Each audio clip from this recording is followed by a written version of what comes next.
দেখবেন তাহিরির বদনাম কোনো হিন্দুরা করতো না, সব হিন্দু এসে ওয়াজ শুনে, সব হিন্দুরা এসে ওয়াজ শুনে আমার ওয়াজে। বহুত হিন্দুরা ওয়াজ শুনে মুসলমান হয়ে গেছে। আমরা কি জোর করে আনছি?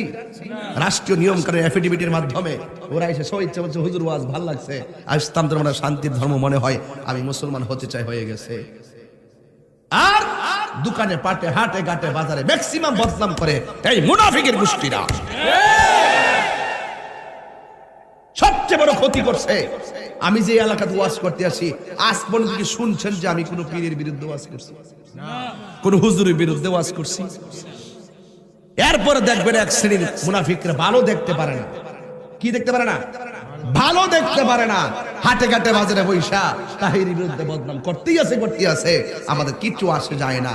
আমরা হুসাইনি পতাকা হাতে নিয়েছি, তোমাদের লাল চক্ষুকে ভয় করে কথা বলবো না। দুই হাত তুলে বলো ঠিক। তাহিরি বাবু তিনি যখন ইসলাম ধর্মের বক্তৃতা দেন তখন কারুর নামে, কখনো কোনো সনাতন ধর্মের নামে এক ছিটে ফোঁটা বাজে কথা বলেন না, কোনোদিন কাউকে অসম্মান করতে শুনি নাই। আমিও ওনাকে ভীষণ শ্রদ্ধা করি।